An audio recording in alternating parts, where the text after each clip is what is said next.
अच्छा, आज का लेक्चर हमारा बेसिकली आर्टिफिशियल इंटेलिजेंस में जो हमारी स्टैटिस्टिक्स यूज़ होंगी उसके पॉइंट ऑफ व्यू से। स्टैट आप लोगों ने पढ़ी हुई है बेसिकली, आज थोड़ा सा थियोरेटिकल ज़्यादा है, कोड थोड़ा कम है, तो कुछ कॉन्सेप्ट्स हैं उनको हम क्लियर कर लेते हैं। तो अगर स्टैट की बात की जाए ना, तो हमारे पास कुछ टर्मिनोलॉजीज हमारे सामने आती हैं, जैसे कि मीन क्या होता है, मीडियन क्या होता है, मोड क्या होता है। ये सब चीज़ें पहले देखी हुई हैं आपने ऑलरेडी, जस्ट दोबारा एक रिवाइज कर लेते हैं और आगे कुछ अगर एडवांस कॉन्सेप्ट्स हैं तो उन पे नज़र डाल लेते हैं, ठीक है। अच्छा, मीन क्या होता है? आसान से अल्फाज में मीन एक एवरेज वैल्यू होती है, ठीक है। दो वैल्यूज़ हैं, उनका एवरेज लेना है डिवाइडेड बाय 2, तो उसका क्या आ जाता है? एक मीन आ जाता है, ठीक है। उसका प्रॉपर नाम, एक एवरेज वैल्यू को हम एक मीन वैल्यू भी कह रहे होते हैं।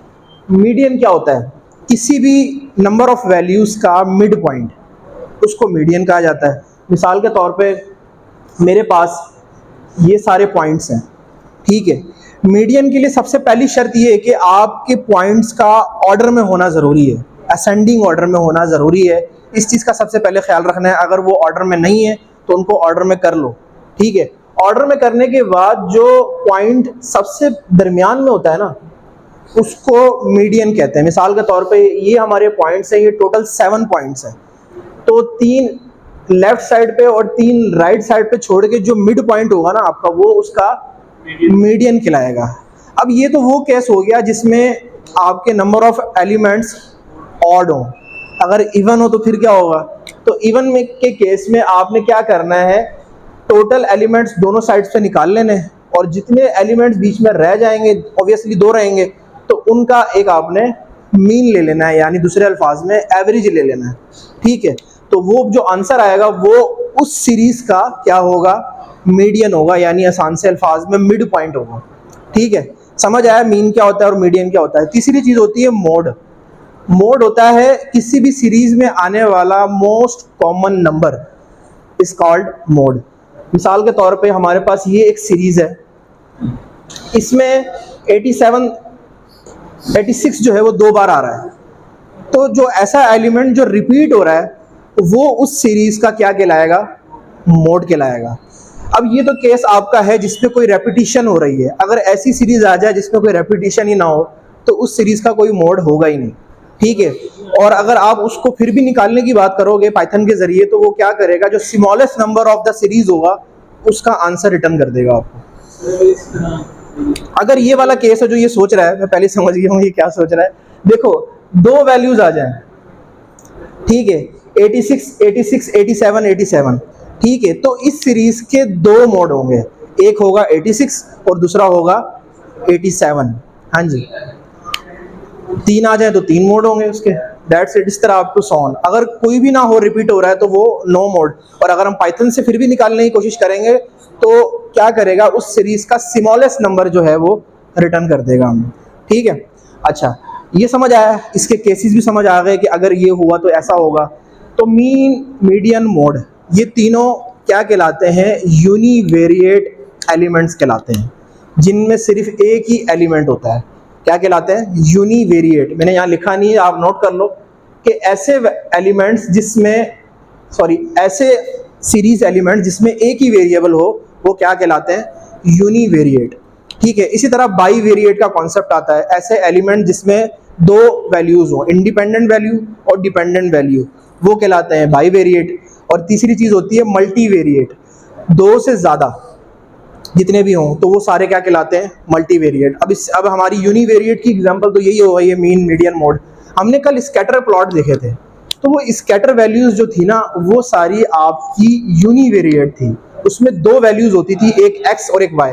एक इंडिपेंडेंट वैल्यू होती थी और एक डिपेंडेंट वैल्यू, यानी ऐसी वैल्यू जो कि इंडिपेंडेंट वैल्यू जो कि डिपेंड कर रही है किसी दूसरे एलिमेंट पे, ठीक है। और मल्टीवेरिएट किसी चीज़ का क्लस्टर बना देना, यानी किसी चीज़ को एक ग्रुप में कन्वर्ट कर देना। इस चीज़ को हम आगे मज़ीद देखेंगे मशीन लर्निंग में। फिलहाल ये समझो कि किसी चीज़ का ग्रुप वाइज उसको ऑर्डर में कन्वर्ट कर देना, उसका क्लस्टर बना देना, वो चीज़ लाई करती है मल्टीवेरिएट में। तो ये तीनों कॉन्सेप्ट क्लियर है कि यूनिवेरिएट क्या होता है, बाई वेरिएट और मल्टीवेरिएट क्या होता है, ठीक है। आगे इसी चीज़ को ना अब हम पाइथन के जरिए करने की कोशिश करते हैं। बहुत ईजी कोड है, सिंपल। नमपाई लाइब्रेरी हमें एक मॉड्यूल प्रोवाइड करती है, कौन सा? मीन का और मीडियन का, ठीक है। तो हम सिंपल क्या करेंगे, हमारे पास क्या, हम दोनों लाइब्रेरीज को इंपोर्ट कर लेंगे। तीसरी लाइब्रेरी जो SciFi की लाइब्रेरी है ना, वो एक ऐसी लाइब्रेरी है जो कि स्टैट एनालिसिस के लिए यूज होती है।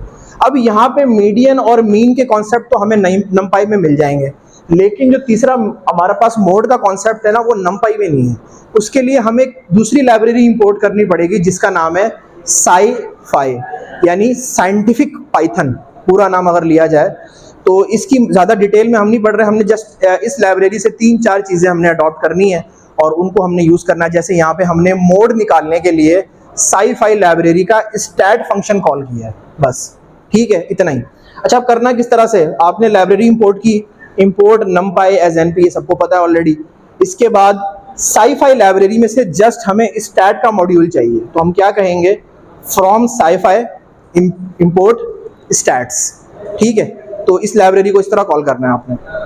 अब आगे मैंने क्या किया है, एक सिंपल मेरे पास सीरीज है, यानी आसान से अल्फाज में एक लिस्ट है, ठीक है। उस लिस्ट में कुछ एलिमेंट्स है, मैंने इसका मीन निकालना है, तो मैं क्या करूंगा, NumPy में से उस मीन के एट्रीब्यूट को बुला लूंगा और जो मेरा लिस्ट है उसको यहाँ कॉल करके अपना फाइनल आंसर निकालूंगा। तो वो सिंपल क्या होगा, मीन आ जाएगा। बहुत ईजी है, पहले भी कर चुके हो, इसमें कोई हार्ड एंड फास्ट रूल नहीं है। इसी तरह से आपका मीडियन भी आ जाएगा, ठीक है। और ये कितनी अच्छा, अब आपने क्या करना है, जो मैंने केसेस यहाँ सारे समझाए ना, कि अगर 2 हो, 3 हो या हो ही ना, तो फिर किस तरह से इनके आंसर आते हैं, मीडियन का या मीन का या फिर मॉड का। तो ये वेरिएशंस अब यहाँ पे आपने खुद करनी है, कर करके कि मिसाल के तौर पे ये केस मेरे पास आ जाता है कि 2 वैल्यूज रिपीट हो रही हैं, 3 वैल्यूज रिपीट हो रही है, 4 हो रही है या हो ही नहीं रही रिपीट, तो किस तरह से मेरे पास आंसर आएगा, ठीक है। अच्छा, अब मोड की बारी जब आती है, तो मोड के लिए हमने SciFi की लाइब्रेरी का स्टैट मॉड्यूल कॉल किया है। तो कॉल हम ऑलरेडी कर चुके हैं। अब जस्ट हमारे पास क्या है, एक सीरीज है। अब हमने क्या करना है, एक वेरिएबल बनाना है, उसके बाद stats.mode, क्योंकि हमने यहाँ पे स्टैट्स को कॉल किया, ठीक है। तो stats.mode में हमने वो वाला वेरिएबल पास कर दिया, हमारे पास यहाँ पे क्या आ जाएगा, मोड आ जाएगा, ठीक है। तो इस केस में अगर फर्ज करो आपके पास एक ऐसी सीरीज है जिसमें कोई एलिमेंट रिपीट ही नहीं हो रहा, तो यहाँ पे क्या आपको आंसर देगा, आपको आंसर देगा जो उस सीरीज का स्मॉलेस्ट नंबर है। वैसे उस सीरीज का मोड एग्जिस्ट ही नहीं करता है ही नहीं, आसान से अल्फाज में अगर थ्योरेटिकल बात की जाए। लेकिन अगर प्रैक्टिकल बात की जाए तो उस सीरीज का स्मॉलेस्ट नंबर रिटर्न कर देगा हमें, ठीक है। यहाँ तक क्लियर है। और ये तीनों क्या कहलाते हैं, यूनिवेरिएट एलिमेंट्स कहलाते हैं, ठीक है। उसके बाद एक चीज होती है स्टैंडर्ड डेविएशन। ये भी अक्सर आपने प्रोबेबिलिटी में पढ़ी होगी, या जिसने स्टैट पढ़ी है उसने इस चीज़ को सुना होगा कि स्टैंडर्ड डेविएशन क्या होती है। इसको हम डिनोट करते हैं एक सिग्मा के साइन से ना, छोटा सिग्मा का साइन होता है। ये बेसिकली होता क्या है, अ नंबर दैट डिस्क्राइब, एक नंबर होता है जो कि डिस्क्राइब करता है कि आपकी जो डाटा की वैल्यूज हैं वो उसका खुलाव कितना है, कितनी स्प्रेड हुई हुई है वो। मिसाल के तौर पे मेरे पास एक डाटा सेट आता है, ठीक है।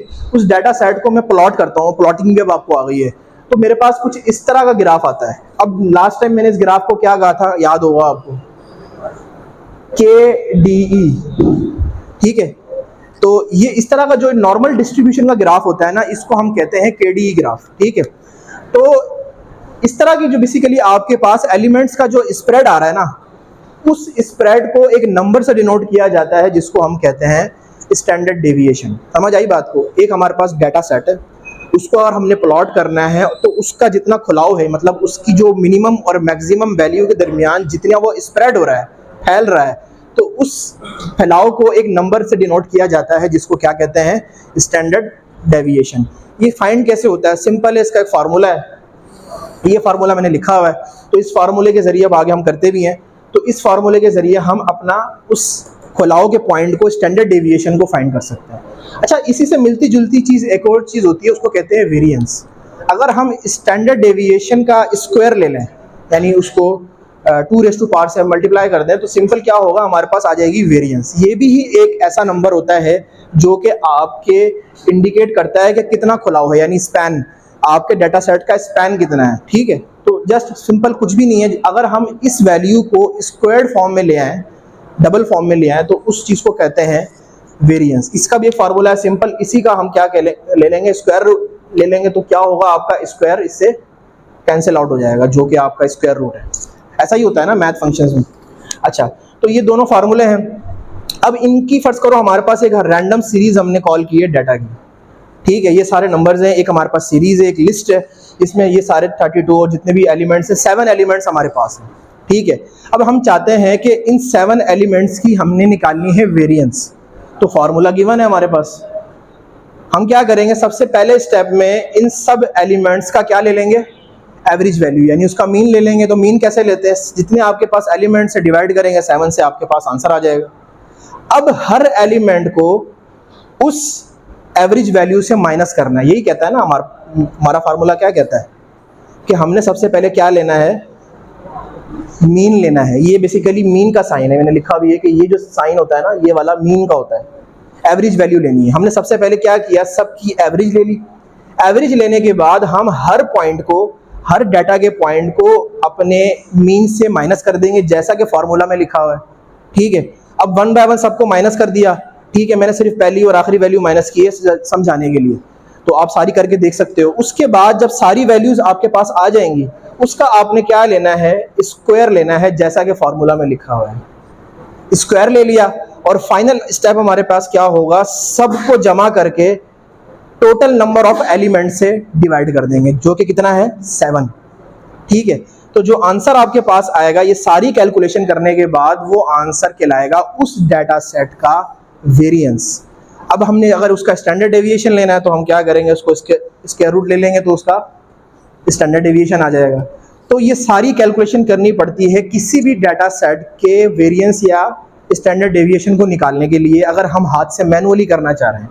लेकिन हम यहाँ पाइथन सीख रहे हैं तो हम पाइथन की तरफ मूव करेंगे। ठीक है, अच्छा, ये समझाने के लिए, ये अगर खुद से एक दफ़ा प्रैक्टिस करनी है तो करके देख लेना, आंसर मैच कर लेना। ऑब्वियसली वो कंप्यूटर है, सही जवाब देगा, गलत तो नहीं देगा। अब ये चीज़ हमने करनी है पाइथन से। ये जो सारा काम किया है हमने आधा घंटा लगा के, जब आप सारे एलिमेंट्स निकालोगे ना 1 बाय 1, मैंने तो यहाँ सारे स्किप कर दिए हैं, जस्ट डॉट डॉट लगा दिए हैं। आप जब सारे एलिमेंट्स निकालोगे तो एटलीस्ट 10 से 12 मिनट तो लगेंगे आपको। ठीक है, उसके बाद जब ये काम आप कर लेना ट्राई, अगर आपको प्रैक्टिस करनी है। नहीं तो अगर पाइथन से करना चाहते हो तो पाइथन का सिंपल सा कोड है, हमारे पास वही सारे एलिमेंट्स है या डिफरेंट एलिमेंट की एक लिस्ट है। आपने numpy को कॉल करना है और उसका एक छोटा सा फंक्शन है std, और यहाँ पे वो सीरीज दे देनी है, तो आपके पास आंसर आ जाएगा। जो ये काम हमने इतना लेंथी किया है तो इजीली पाइथन के जरिए हो सकता है।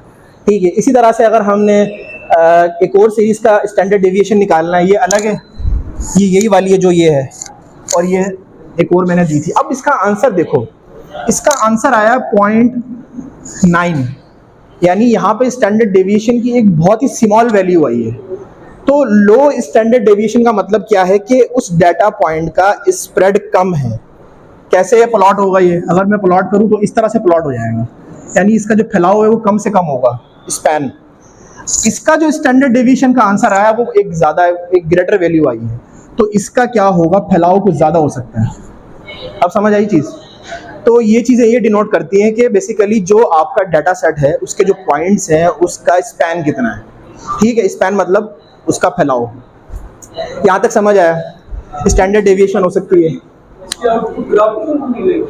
ग्राफ बना सकते हो ना आप अपने पॉइंट्स को देके, आप सारी प्लॉटिंग बताइए, आपको उसको ग्राफ में कन्वर्ट भी कर सकते हो कि इसका ग्राफ कैसा आएगा। केडी ग्राफ कल हमने पढ़े थे, तो आप जस्ट पॉइंट दो और आप जो है सीबॉर्न के जरिए इसको प्लॉट भी कर सकते हो अगर करना चाहो तो। ठीक है, तो इस तरह से हमारी स्टैंडर्ड डेविएशन निकल जाती है। और उसके बाद अगर मुझे वेरिएंस निकालना है तो NumPy ही मुझे वेरिएंस का फैसिलिटी भी प्रोवाइड करती है। मैं क्या करूँगा, अपना सीरीज लूँगा और उसके बाद डॉट वेरिएंस के साथ VAR, जस्ट इसका एट्रीब्यूट के जरिए मैं इसकी वेरिएंस भी निकाल सकता हूँ। ठीक है, अब यहाँ तक क्लियर है।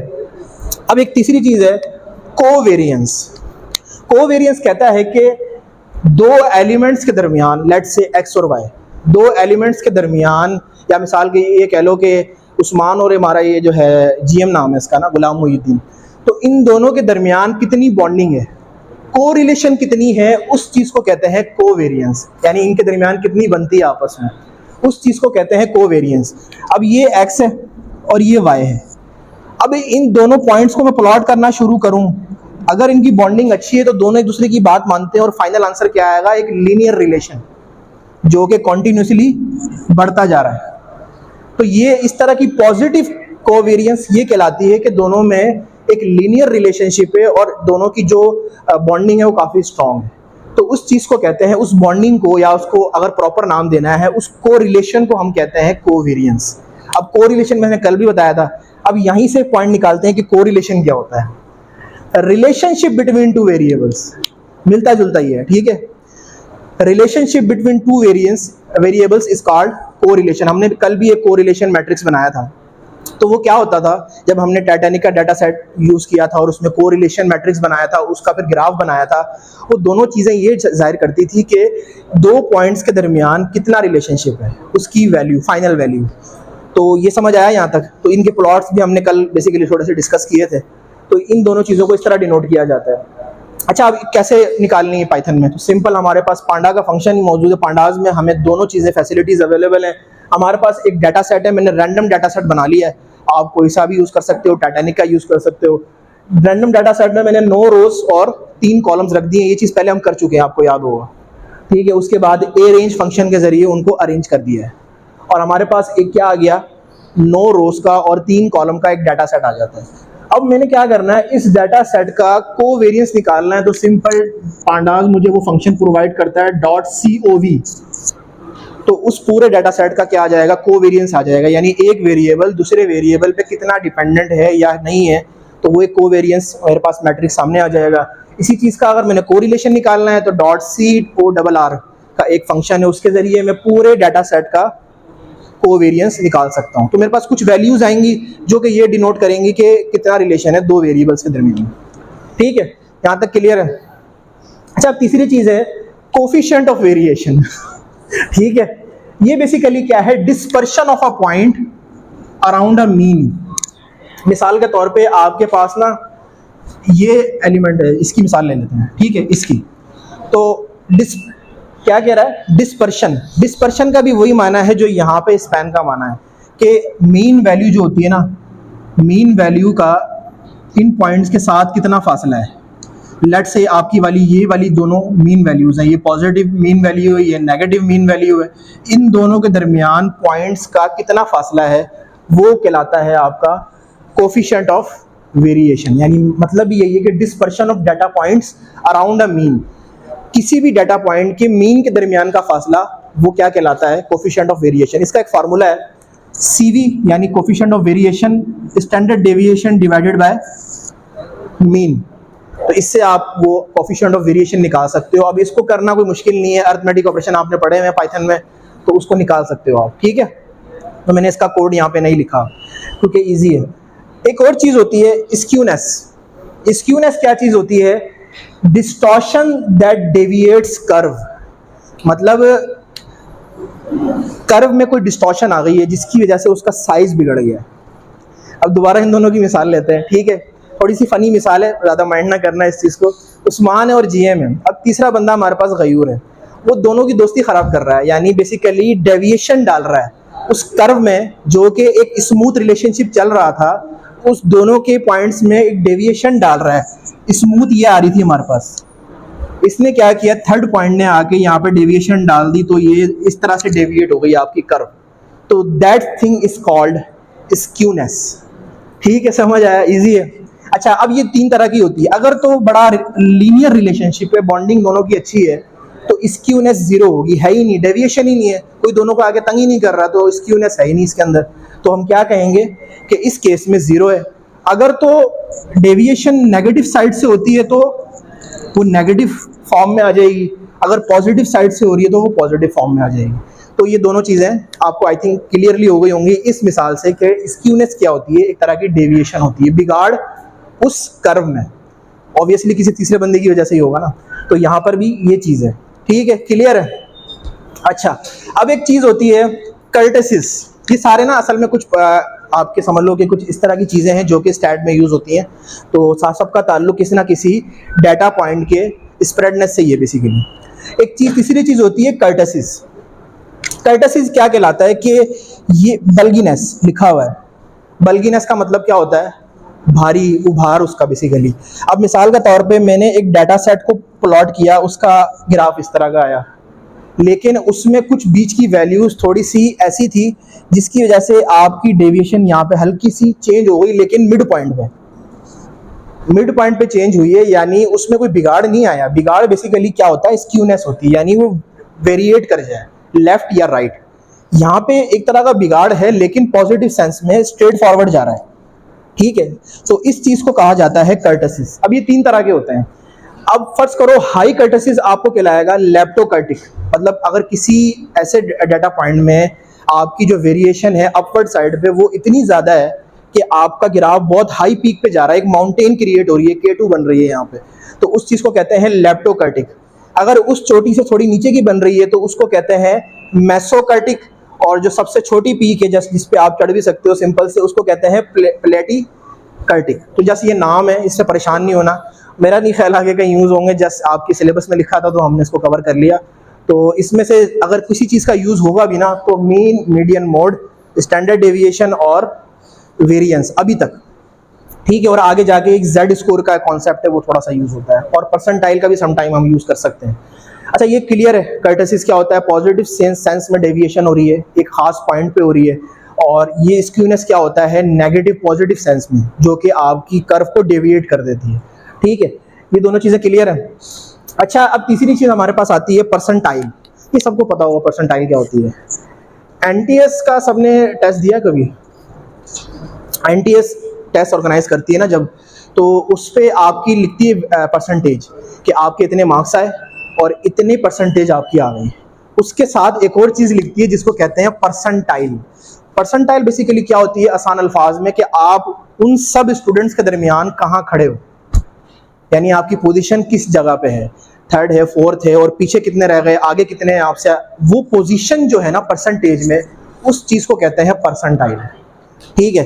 तो यहाँ पर कुछ इस तरह की मिसाल मैंने ली है, आपको डेफिनेशन में मैंने ऐसे दी कि values that given percentage of values are lower या ग्रेटर। मिसाल के तौर पे आप कहीं लाई करते हो तो आपसे आगे कितने परसेंट लोग हैं, आपसे पीछे कितने परसेंट लोग हैं, तो वो सारी चीज क्या कहलाती है, परसेंटाइल कहलाती है। समझ आया कॉन्सेप्ट। अब इसको मजीद डिटेल में देखते हैं। हमारे पास ना एक लिस्ट मौजूद है, लिस्ट में कुछ नाम है, अली है, अंस, अनस, अबीर, अजहर, समान और वलीद, ठीक है। मान लो ये सब कमाते हैं और डॉलर्स में कमाते हैं, ठीक है। अली की 4000 है, अंस की 5000 है, अनस की 6000, इस तरह अप टू सोन, और जो वलीद है वो हमारा 1 मिलियन कमा रहा है, ठीक है। होप सो इतना हो मंथली। ये सब चीजें हमारे पास एक डाटा पॉइंट की फॉर्म में हमारे पास मौजूद है, एक लिस्ट मौजूद है, ठीक है। मैं कहता हूं कि अब मैं इसको अरेंज कर लूंगा एक ऑर्डर में, क्योंकि मैंने आपको क्या बताया था कि मीडियन निकालने के लिए सबसे पहले आपको उसको असेंडिंग ऑर्डर में अरेंज करना है, उसके बाद मीडियन निकालना है। अब इसका मीडियन निकालना है तो मैंने क्या किया, इसको असेंडिंग ऑर्डर में अरेंज कर दिया। और मीडियन का क्या रूल है, लेफ्ट छोड़ दो और राइट बराबर छोड़ दो, और जो मिड पॉइंट आएगा वो इज कॉल्ड मीडियन। अब जो मीडियन आया ना वो उस सीरीज का 50वां परसेंटाइल है, 50th परसेंटाइल जो है ना वो उसकी वैल्यू है। अगर मैं कहता हूं कि ये मेरी सीरीज है, मुझे इसका 50वां परसेंटाइल निकाल के दिखाओ, ठीक है। तो आप क्या करोगे, सिंपल जो उसका मीडियन होगा वही उसका 50th जो होगा वो परसेंटाइल होगा। मिसाल के तौर पे यहाँ पे क्या हो सकता है, यहाँ पे 7000 होगा, ठीक है। अब मैं कहता हूं कि इसका 100 कौन सा होगा, ऑब्वियसली जो सबसे लास्ट वाला होगा वो 100 होगा, और 0 कौन सा होगा वो सबसे पहले वाला। लेकिन अब मैं कहता हूं उसमें 25th कौन सा होगा, तो उसके लिए क्या करोगे आप, सिंपल टोटल एलिमेंट्स कितने हैं, 1 2 3 4 5 6 7, टोटल 7 एलिमेंट्स हैं। 25th का 7 का 25% कितना होता है, 7 का 25% कितना होता है, ये सिंपल लिखा हुआ है मैंने। इसको क्या करोगे, 25 से मल्टीप्लाई करोगे, डिवाइड कर दोगे 100 से, तो जो आंसर आएगा वो 7 का 25वां हिस्सा 1.75 होगा। ये निकालना तो आता है ना, बेसिक मैथ है, ठीक है। तो हम यहाँ लिख देंगे कि ये बेसिकली जो आंसर आया ना, क्योंकि हमने 25th परसेंटाइल निकालनी है, टोटल एलिमेंट हमारे पास 7 है, हमने क्या किया 7 का 25वां हिस्सा निकाला जो कि हमारे पास आया 1.75। अब उस 1.75 को राउंड अबाउट कर देंगे। अब वो क्या राउंड अबाउट होगा, नियरली 2 के बराबर। तो अब क्या करेंगे, हम यहाँ से पहला पॉइंट निकाल देंगे, दूसरा पॉइंट निकाल देंगे, तीसरे पॉइंट पे एक लाइन ड्रॉ कर देंगे, ठीक है। तीसरे पॉइंट पे हमने क्या किया, दूसरे और तीसरे पॉइंट के बीच में एक लाइन ड्रॉ कर दी, क्योंकि हमारा आंसर आया था 2, ठीक है। तो 2 पॉइंट छोड़ दिए और उसके बाद एक लाइन ड्रॉ कर दी। अब उन दोनों, उस लाइन के आसपास दोनों वैल्यूज है ना, उनकी आपने एवरेज ले लेनी है। जो एवरेज आएगी वो उसका 25th परसेंटाइल होगा। समझ आया? अब 75th निकाल के दिखाओ। इस सीरीज का 75th परसेंटाइल क्या होगा? 75 मतलब जो है 75 नंबर परसेंटाइल क्या होगा? सिंपल, आप क्या करोगे, 7 आपके पॉइंट्स हैं, 7 पॉइंट्स का 75 का हिस्सा कितना होता है, उसको आप मल्टीप्लाई करके डिवाइड कर दोगे, 5.25 आंसर आ रहा है। इसको राउंड अबाउट करो, 5 ही आता है, क्योंकि वो बेसिकली जो राउंड अबाउट का रूल क्या कहता है कि अगर आपके पास वैल्यू 5 या इससे बढ़ जाए तो हम एक ग्रेटर कर देते हैं, और अगर 5 से कम हो, लेट से 4 हो, तो उसको 5 ही लेते हैं। ये पता है ना, बेसिक मैथ ही है। तो इसका क्या राउंड अबाउट आएगा? 5 ही आएगा। तो हम क्या करेंगे, 1 2 3 4 5 एलिमेंट के बाद एक लाइन लगा देंगे, और उस लाइन के आसपास जो भी वैल्यूज होंगी उसका एवरेज ले लेंगे, वो हमारा उसका 75th परसेंटाइल आएगा। समझ आया? बताओ, क्लियर है? नहीं है क्लियर? देखो दोबारा देखो, मैं कहता हूं मेरे पास एक सीरीज है, ठीक है, उस सीरीज का जो मीडियन होता है ना, अब मीडियन पता है ना क्या होता है? मीडियन मैंने समझाया यहाँ पे, मीडियन क्या होता है, उसकी मिड पॉइंट की वैल्यू, उसकी मिड पॉइंट की वैल्यू उस सीरीज का 50वां परसेंटाइल कहलाता है, यानी 50वां हिस्सा कहलाता है उसका, ठीक है। ये बात तो कन्फर्म है, ये रूल कहता है कि किसी भी सीरीज का मीडियन पॉइंट यानी मिड पॉइंट उसका 50वां हिस्सा कहलाता है, ठीक है। अब मैं कहता हूँ कि उस सीरीज का 100वां कौन सा है? ऑब्वियसली उसका आखिरी पॉइंट। और 0 कौन सा है? उसका पहला पॉइंट। अब मैं कहता हूँ उसका 25वां हिस्सा निकालो उस सीरीज का, तो क्या होगा? उस 25वें हिस्से के लिए हम क्या करेंगे, टोटल एलिमेंट्स का 25वां हिस्सा निकाल लेंगे। कितने? 7 है, तो 7 का 25वां हिस्सा क्या होगा? 1.75। इसको राउंड अबाउट करो, 2 बनता है, तो 2 पॉइंट्स हम छोड़ के एक लाइन लगाएंगे, और उसके आसपास जो 2 एलिमेंट्स हैं उनका एवरेज ले लेंगे, वो हमारा 25वां हिस्सा आ जाएगा, ठीक है। इसी तरह से 75th हिस्सा निकालना है मुझे, तो मैं क्या करूँगा, टोटल एलिमेंट्स का 75वां हिस्सा निकाल के राउंड अबाउट करूँगा, 5 ही आएगा, तो 5 एलिमेंट छोड़ दूंगा, 1 2 3 4 5 एलिमेंट छोड़ दिए, और उसके बाद एक लाइन लगा दी, उस लाइन के आसपास जो 2 वैल्यूज आ रही हैं उनकी एवरेज ले लेंगे, मेरे पास आंसर आ जाएगा 7750, ठीक है। अब ये समझ आ गया है। अब छोटी सी एक्सरसाइज है, 40वां हिस्सा कौन सा होगा? 7 का पहले 40वां हिस्सा निकालो, यानी 7 मल्टीप्लाई बाय 40 डिवाइडेड बाय 100, जो आंसर आएगा, ठीक है, उस आंसर के मुताबिक उतने आपने एलिमेंट्स के बाद लाइन लगानी है, और उस लाइन के आसपास जो वैल्यूज हैं उनका एवरेज ले लेना है। कर लोगे ना? अब ये तो मैंने किया नहीं है, मैंने एक्सरसाइज दी है कि आपने ये 40 परसेंटाइल निकालना है इस सीरीज का, ठीक है। तो ये कर लेना, कोई इतना मुश्किल नहीं है, यही फार्मूला यूज होगा, ठीक है। क्लियर है? यहाँ तक क्लियर है? चलो अच्छा, अब आगे चलते हैं। मिसाल के तौर पे अब इन्हीं सारे लोगों को लेके ना मैं कोई बिजनेस शुरू करना चाहता हूँ, मतलब असल में नहीं करना, मैंने जस्ट एक आइडिया मिसाल दिया आपको कि मैं क्या चीज़, चलो वो बाद में देखेंगे जो भी आंसर आएगा ना उसका। अच्छा, अब एक चीज़ देखो यहाँ पे, ज़रा थोड़ा सा अंडरस्टैंड करो इस चीज़ को, एक नई चीज़ है। मैं क्या कहता हूँ, मैं सारे लोगों को लेके ना एक बिजनेस शुरू करना चाहता हूँ, ठीक है। तो उस बिजनेस के लिए मुझे क्या करना है, एक अमाउंट इन्वेस्ट करनी है, ठीक है। अब अमाउंट इन्वेस्ट करने का सिंपल सा फार्मूला ये है कि जो सब कमा रहे हैं ना उसका एवरेज लूँ और उतनी अमाउंट इन्वेस्ट कर दूँ। लेकिन अगर उस सब की जो अमाउंट है उसमें एक बंदा इतना ज़्यादा कमा रहा है, जैसे कि वलीद है, ठीक है, मैं उस वलीद की बात नहीं कर रहा, जस्ट मैंने एग्जांपल दी है, वो अब सारे लोग कमा रहे हैं 4000, 5000, 6000, 7000, 75 और $8000, वो अकेला $1 मिलियन कमा रहा है पर मंथ। तो ये तो मेरी जो है एवरेज वैल्यू ख़राब हो जाएगी इस तरह, तो ऐसा ही है ना। तो इस सेंस में क्या किया जाता है, जब मैंने ऐसी इन्वेस्टमेंट करनी है ना, तो मैं क्या करूँगा, इस सीरीज़ का मीडियन जो होगा ना, यानी 50 परसेंटाइल होगा ना, उसको देख के अपनी इन्वेस्टमेंट करूँगा, ठीक है।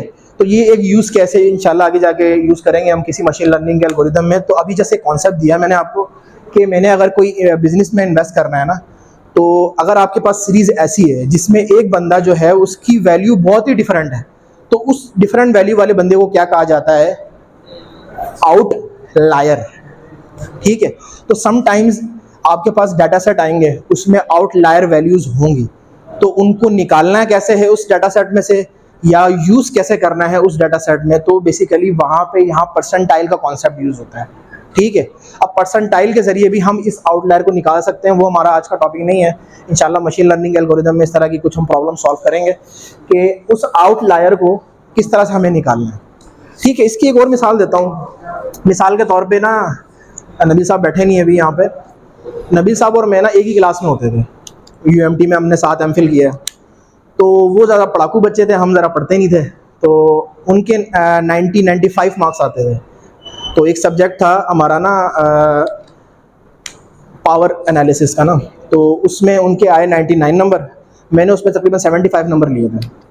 तो हमारे जो टीचर थे ना, डॉक्टर इरफानुल्लाह, UMT में आज भी हैं वो, तो वो क्या करते थे, उनको अंडरस्टैंड था कि अगर मैं इसको A+ ग्रेड दे दिया मैंने अपनी सीरीज़ में रख के, देखो इसको अगर थोड़ा सा एनालिसिस करें ना, ये सारे वो बच्चे हैं जिनके नंबर्स आए, और ये कौन है, ये हमारे जो नबील साहब हैं जो कि बहुत पढ़ाकू है, ये उनके नंबर हैं। अब ये बेसिकली एक तरह का आउटलायर है।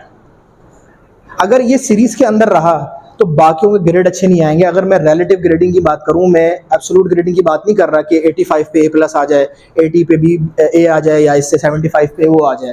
रिलेटिव ग्रेडिंग की बात हो रही है। रिलेटिव मतलब डिस्ट्रीब्यूशन की बात हो रही है। तो ये बंदा जो है एक आउटलायर है।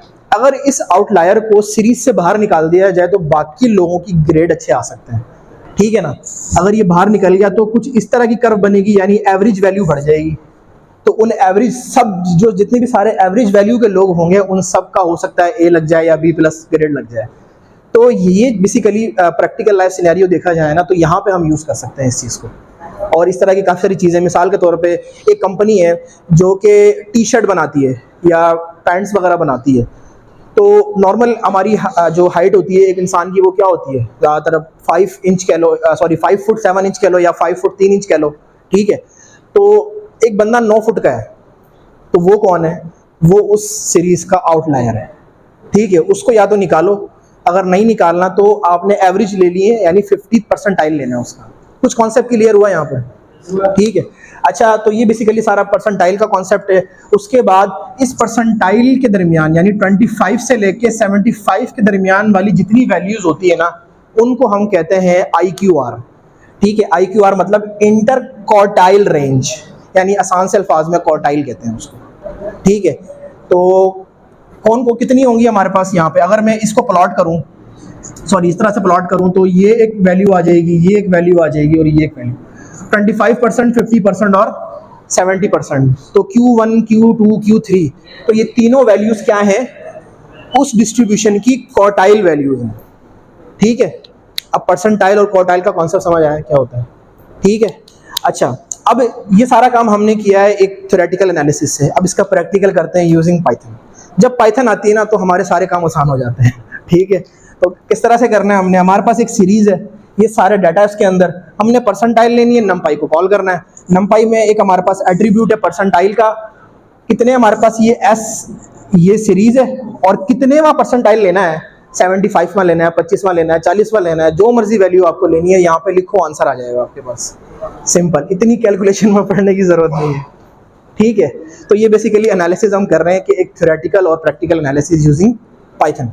अच्छा, क्वार्टाइल लेना है तो उसके लिए भी हमारे पास सेम numpy में एक एट्रीब्यूट मौजूद है क्वांटाइल के नाम से। उसको उन्होंने R को N में तब्दील कर दिया है, और फ़र्क कुछ भी नहीं है इसके अलावा। आपके पास सीरीज़ है, आपने उस सीरीज़ का नंबर देना है, और कितने वहाँ, यानी 70.75 का मतलब है 75%।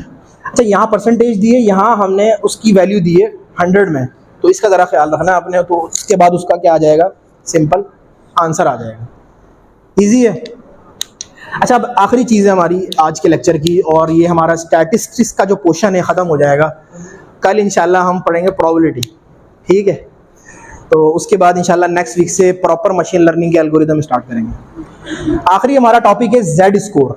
Z स्कोर की पहले डेफिनेशन देख लो कि how many standard deviations away a data point from mean. मिसाल के तौर पे हमारे पास ये डिस्ट्रीब्यूशन है ना, इस डिस्ट्रीब्यूशन में अगर तो कोई वैल्यू मीडियन पे है तो उसका Z स्कोर क्या है, 0 है।